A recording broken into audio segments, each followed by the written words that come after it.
مجھے رہزنوں سے غرض نہیں، تیری رہبری کا سوال ہے۔ اور بھائی غور فرمائے، حضرت سعید بن عامر کو گورنر بنا دیا، سیدھے سادے درویش سے آدمی تھے۔ کچھ مہینوں کے بعد حضرت عمر خود ان کے صوبے میں پہنچے، جامع مسجد میں سب لوگوں کو جمع کیا۔ جب سب لوگ جامع مسجد میں جمع ہوئے تو حضرت عمر فاروق نے فرمایا اپنے گورنر کے بارے میں بتاؤ کیسا ہے۔ یہ ہے جمہوریت۔ ادھر دیکھیں جی، میری بات پہ توجہ فرمائیں، یہ جمہوریت ہے۔ گورنر سامنے کھڑے، فرمایا بتاؤ گورنر کیسا ہے؟ تو لوگوں نے کہا 4 شکایتیں ہیں گورنر صاحب سے۔ اس کو حضرت ابن جوزی علیہ رحمہ نے نقل فرمایا، 4 شکایتیں۔ کون سی؟ کا پہلی شکایت یہ ہے کہ گورنر صاحب جب شروع میں گورنر آئے تھے تو فجر کی نماز کے بعد ہی لوگوں کی بات سننے لگتے تھے، اب نماز پڑھ کے گھر جاتے ہیں، 9-10 بجے واپس آتے ہیں۔ دوسری شکایت یہ ہے کہ ہفتے میں 1 دن ملتے نہیں۔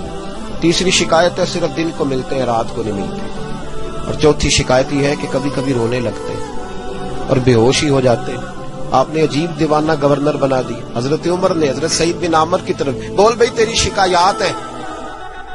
جناب سعید بن عامر کہنے لگے حضور میرا راز نہ ہی کھلتا تو اچھا تھا، اگر آپ نے کہا ہے تو کہہ دیتا ہوں، بتائیے۔ فرمایا تیری پہلی شکایت ہے کہ تو فجر کے بعد گھر جاتا ہے، 9-10 بجے آتا ہے۔ جناب سعید بن عامر رو پڑے۔ گورنر صاحب کہنے لگے حضور غریب ہوں، نوکر رکھنے کے پیسے نہیں، بچے میرے پاس موجود نہیں، بیوی میری بیمار ہو گئی ہے، 30 سال اس بھلی مانس عورت نے میری خدمت کی، اب بیمار ہے، نماز پڑھ کے گھر جاتا ہوں، اپنی معذور اور بیمار بیوی کو ناشتہ پکا کے دیتا ہوں، اگر اس کے کپڑے بدلنے والے ہوں تو اس کا وجود دھو کے کپڑے بدلتا ہوں، گھر میں جھاڑو دیتا ہوں، برتن مانجتا ہوں، لوٹتے دیر ہو جاتی ہے۔ کہتے ہیں حضرت عمر پہلے جواب پہ سختہ طاری ہو گیا، کہ تیری دوسری شکایت یہ ہے کہ ہفتے میں 1 دن ملتے نہیں۔ تو سعید بن عامر عرض کرنے لگے حضور کرتا میرے پاس ایک ہی ہے، ہفتے میں 1 دن دھو کے خشک ہونے کو ڈالتا ہوں، بیوی کے کپڑے پہن کے بیٹھا رہتا ہوں، ٹھنڈ کا موسم ہے، اثر وہی ہو جاتی ہے۔ کہتے ہم لوگوں کی آنکھوں میں آنسو چمکنے لگے۔ کہا تیری تیسری شکایت یہ ہے کہ تو دن کو ملتا ہے، رات کو نہیں ملتا۔ تو رونے لگے، داڑھی ہاتھ سے پکڑ لی، کہنے لگے حضور دیکھیں کوئی بال کالا تو نہیں نا، ساری سفید ہو گئی ہے، پتہ نہیں رب کریم کب بلا لے گا۔ دن مخلوق کے لیے رکھا ہے، رات اپنے رب کے لیے رکھی ہوئی ہے۔ میں ساری رات اسے مناتا ہوں کہ مولا یہاں پردے رکھے ہیں تو وہاں بھی میرے پردے ہی رکھنا، اے اللہ یہاں تو نے وقار دیا ہے تو وہاں بھی وقار ہی دینا۔ اور کہا کبھی کبھی روتے ہو اور بے ہوشی ہو جاتے ہو؟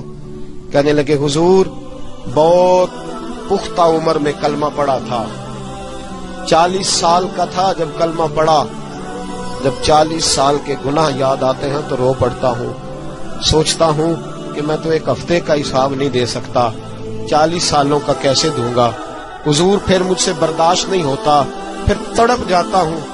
جب چاروں باتیں کہیں تو پھر رونے لگے، کہنے لگے حضور اب میری سزا کا بھی اعلان کر دیں، اب میرے پردے کھلے تو سزا کی بات بھی کریں۔ حضرت عمر نے ہاتھ اٹھائے اور کہا اے اللہ میرے محبوب کی امت کو کچھ ایسے گورنر اور بھی عطا فرما۔ اپنے آپ کو سنواریں، اپنے آپ پہ توجہ دیں۔ بڑا ہو گیا خوابوں کی دنیا میں زندہ رہنا اور لفظوں اور جملوں کی اوٹ میں چھپ کے اپنے آپ کو مطمئن کرنا۔ اب ذرا عمل کی دروازے کی طرف بھی اپنے قدم بڑھائیں اور کچھ کام ایسے بھی کریں جو ہمارا اور ہمارے رب کا راز ہو، اور صبح قیامت وہ ہمارا خزانہ ہمارے کام آئے، ہمیشہ مدحت خیر الانام میں گزرے۔ دعا ہے یہ عمر درود و سلام میں گزرے۔ آخر